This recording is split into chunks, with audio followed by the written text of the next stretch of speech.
What put such an idea into his mind? Well, to answer this, we must start from the very beginning. Aujourd'hui, nous allons plonger dans l'un des mystères les plus fascinants de notre temps, l'existence des ovnis. Sujet de science-fiction, les ovnis ont toujours été au centre de la recherche scientifique. Des unités spéciales sont même mises en place par certains gouvernements pour se préparer à leur venue. C'est le cas des États-Unis d'Amérique qui, grâce à la NASA, ne cessent de faire des études pour percer le mystère de ces objets volants aux allures terrifiantes. Gary McKinnon clame l'existence de ces ovnis. À travers un gigantesque piratage informatique de la NASA, il relance la chasse aux ovnis. Restez avec nous jusqu'à la fin pour découvrir les contours de ce piratage informatique qui révélerait les preuves de l'existence des extraterrestres. C'est parti. Qui est Gary McKinnon ? Gary McKinnon, né le 10 février 1966 à Glasgow, est un administrateur système britannique et un pirate informatique. Il est célèbre pour avoir été accusé en 2002 d'avoir réalisé le plus grand piratage informatique militaire de tous les temps. McKinnon, qui utilisait le pseudonyme Solo, a prétendu qu'il cherchait des preuves de la suppression de l'énergie libre et d'un camouflage d'activités d'OVNI et d'autres technologies potentiellement utiles au public. Sa passion pour la recherche d'informations sur les ovnis l'a amené à passer des heures et des heures à pirater les réseaux des plus grandes entités gouvernementales américaines telles que l'US Navy, de l'US Air Force, de la NASA et du Pentagone. Il est aujourd'hui l'un des hackers les plus célèbres et redoutés. Pourtant, il n'avait pas toujours été ainsi. Avant de devenir l'un des plus grands hackers de tous les temps, Gary avait une vie tout à fait ordinaire. C'était un autodidacte qui travaillait simplement à configurer les ordinateurs. Intérêt de Gary pour les ovnis. Depuis sa plus tendre enfance, Gary a nourri une passion ardente pour l'astronomie. Toutefois, c'est à l'âge de 12 ans qu'une expérience singulière a ébranlé son existence. Observant une lumière effectuer des mouvements erratiques dans le ciel avant de s'évanouir soudainement, il était convaincu que ce spectacle ne pouvait être attribué à un avion, un satellite ou une météorite. Quelle pouvait bien être la nature de ce phénomène? Cet événement a été le point de départ d'une quête passionnée pour Gary, d'autant plus que son père avait lui-même observé des phénomènes inexpliqués près de son domicile à Bonnybridge. Appelée également capitale écossaise des ovnis, cette ville d'Écosse connaît une réputation sans précédent, et cela est bel et bien justifié. Seulement entre 1992 et 1994, plus de 600 objets volants non identifiés y ont fait leur apparition. Incroyable, vous direz? Ainsi, dès l'âge de 15 ans, il s'était déjà engagé auprès de l'association britannique pour l'étude des ovnis, Bufora. Le projet Révélation et son influence sur McKinnon. Après avoir acquis des compétences en informatique et devenu administrateur système, Gary a été intrigué par le projet Révélation. Ce projet, résumé dans un ouvrage, compile les déclarations de 400 individus, des astronautes tels qu'Edgar Mitchell aux théologiens comme Corrado Balducci. Ces témoins, qu'ils soient d'anciens ou actuels membres de la NASA, de l'US Navy ou de l'US Air Force, ont tous affirmé avoir observé des ovnis. Certains ont même déclaré avoir vu des technologies extraterrestres utilisées par le gouvernement américain. Parmi ces témoignages, celui de Donna Hare, scientifique au centre Special Johnson de la NASA, est particulièrement notable. Elle a révélé que ses collègues avaient pour mission de retirer les images d'ovnis des photographies de la Terre. C'est ce récit qui a profondément troublé Gary McKinnon et l'a poussé à entamer sa quête en tant que pirate informatique, déterminé à dévoiler les informations dissimulées par le gouvernement américain sur les ovnis et la vie extraterrestre. Pourquoi McKinnon a piraté la NASA? Persuadé que des vérités sur les ovnis étaient dissimulées par le gouvernement américain, Gary McKinnon a pris l'initiative en 2001 d'agir et de révéler des secrets gouvernementaux.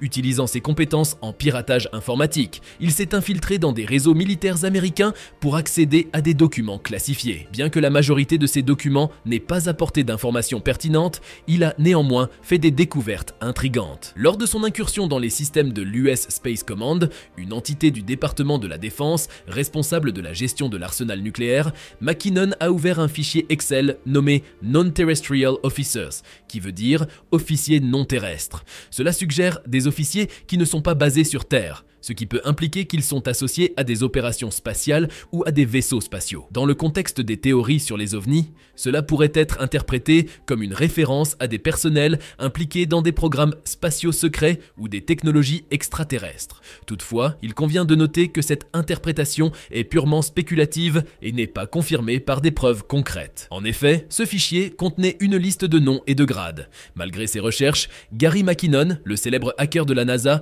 n'a trouvé aucune information sur ses prétendus agents non terrestres. Continuant son exploration, il est tombé sur un autre document listant des transferts de matériel décrits comme ship to ship et fleet-to-fleet, suggérant des interactions, transferts ou une communication directe entre deux groupes de vaisseaux ou de navires.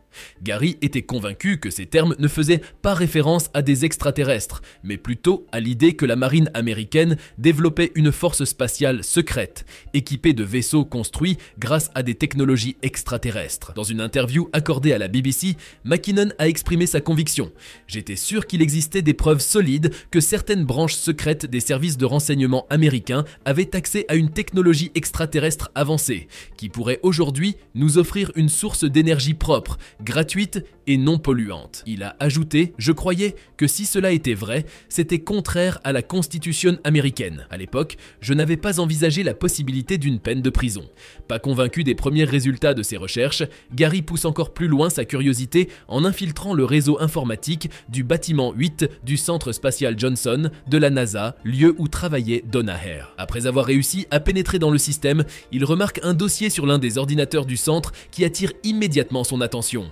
En effet, ce dossier contenait deux sous-dossiers distincts, Processed Images et Unprocessed Images, pour dire images traitées et images non traitées. Lorsque notre ami Gary accède au dossier images non traitées, il est surpris de tomber sur des fichiers très volumineux. Il s'agissait en réalité d'images pesant entre 200 et 300 mots, ce qui laissait supposer qu'elles étaient de grande taille, comme le sont les images satellites.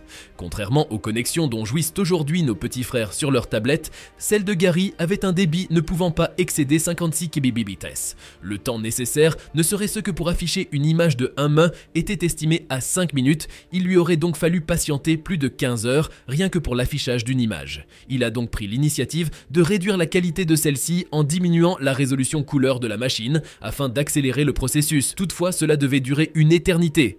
Après avoir choisi une image au hasard, Gary McKinnon a observé cette dernière se charger très lentement et au fur et à mesure du chargement, il pouvait apercevoir ce que celle-ci illustrait.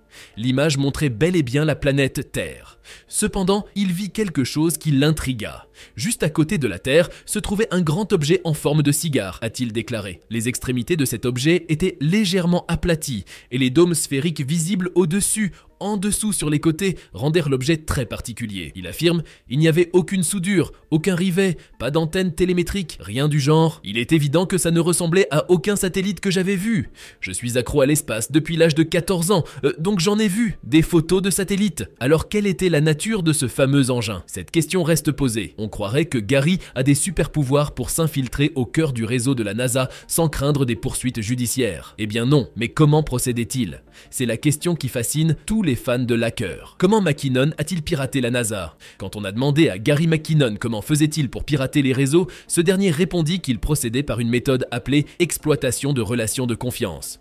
Il s'agit en effet d'une méthode consistant à pénétrer dans l'ordinateur d'un site gouvernemental peu sécurisé, afin d'utiliser l'adresse IP de cet ordinateur pour accéder avec succès à des sites mieux protégés. En d'autres termes, Gary prenait pour cible les sites qu'il jugeait vulnérables et se servait de ces derniers pour atteindre des sites un peu plus sécurisés, le tout passant d'ordinateur en ordinateur. Selon lui, les sites gouvernementaux britanniques et de la CIA, Central Intelligence Agency, étaient hautement sécurisés, à contrario des sites militaires américains. Il déclare qu'en 2006, un rapport officiel américain a d'ailleurs révélé le niveau de sécurité fédérale extrêmement faible. J'ai pu observer des adresses IP se connecter à la machine, on pouvait trouver de quel pays elles provenaient, je ne sais pas si elles correspondaient à des gouvernements étrangers. Cela aurait pu être Al-Qaïda ou qu'un d'autre ayant des intentions similaires. 4 ans après l'attaque informatique réussie de McKinnon, la sécurité n'avait toujours pas été renforcée. Selon ses déclarations, la plupart des ordinateurs qu'il avait infiltrés n'avaient pas de mot de passe. Il n'avait donc pas besoin de les pirater, mais simplement de prendre le contrôle. Il a également avoué être convaincu que si quelqu'un utilisait la même méthode que lui, il serait tout aussi facile de s'introduire dans les systèmes. Quel sort pour McKinnon? Après 3/4 du chargement de l'image, McKinnon a remarqué que le curseur de sa souris bougeait tout seul, se dirigeant vers le réseau local.